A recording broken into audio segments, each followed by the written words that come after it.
Nigerian musician Tiwa Savage is on the bill to perform at the coronation of the King Charles III this weekend. An interesting backdrop to Tiwa's invitation is the refusal of top British musicians like Adele, Ed Sheeran and Elton John to grace the coronation, which is set to cost over £100 million, with some speculating up to £250 million of UK taxpayers' money, according to Time magazine. And quote, neither Downing Street nor Buckingham Palace will confirm the exact cost of the coronation, though British media outlets have thrown the £100 million figure around as speculation, a sum roughly double the cost of Queen Elizabeth's coronation, and end of quote. Now, the New York Post insinuates that because the British royal family has faced a number of PR disasters in recent times, anyone performing at the show would have to consider whether there would be a backlash from appearing among their fans. Apparently, this event seems to have reinvigorated global focus on the viciously, racist legacy of slavery and the British royal family's part in it, albeit at an inopportune time. Kenim is a media entrepreneur, filmmaker, and founder of OVG, and multimedia conglomerate. She joins us now to have a quick discussion. It's good to have you with us, Kenim. So, some are speculating that Nigerians shouldn't be in support of this, especially due to the colonial history. So how can you elaborate on this, you think? Well, I would say that the impact of colonization in Nigeria is still present today. From predatory loans, from the West that are literally debt traps, even though ironically they would claim the Chinese loans are debt traps. But are conditioned to make us continue to be in this sort of colonial or need, right? So this idea of someone like, say, a Tiwa Savage performing when even British, like the A-list musicians in the UK are refusing, we have to look a little deeper. What is under that? To me, it shows that we're still in this mindset of colonial servitude. We're still sort of culturally clueless and ignorant, not all Nigerians, but obviously those that don't take the time to educate themselves on this matter. That's pretty much.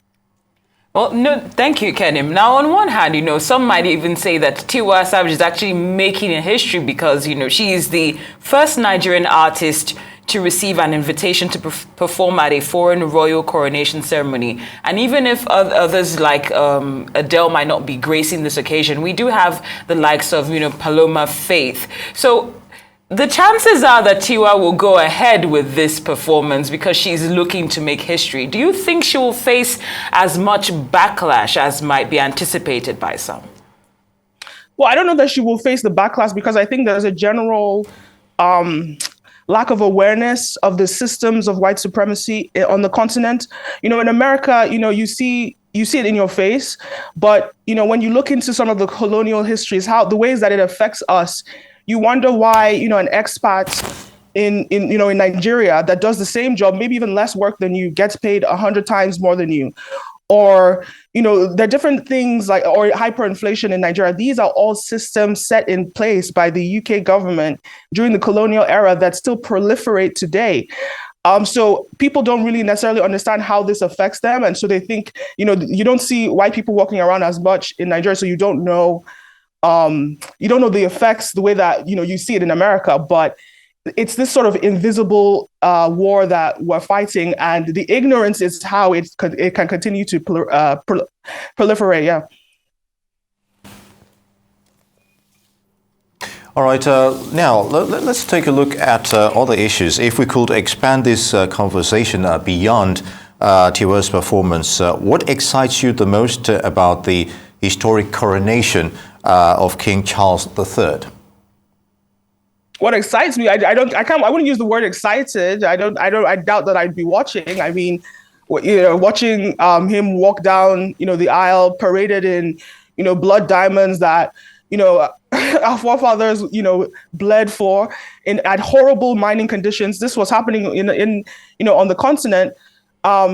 So I wouldn't say I am excited about it. Okay, well, that's duly noted. Even though I'm sure there's quite a bit of excitement by some, but that might not, see from your perspective. But could you share with us, a little bit more about what you are into in terms of what you're working on at the moment? I just released an older documentary on my YouTube channel, the Kenim Show, that talks about the history of white supremacy and its roots in capitalism. I actually visited Badagry slave port in Nigeria, and was able to uncover some interesting truths on that. So go check out at the Kenim Show on YouTube. Outside of that, I'm also very much into Nigerian economic empowerment, and I have a new podcast called Business in Nigeria, where I'm interviewing entrepreneurs and getting the nitty gritty of how they've been able to make millions of dollars, billions in some cases, just so we can all sort of like learn how upward mobility in Nigeria.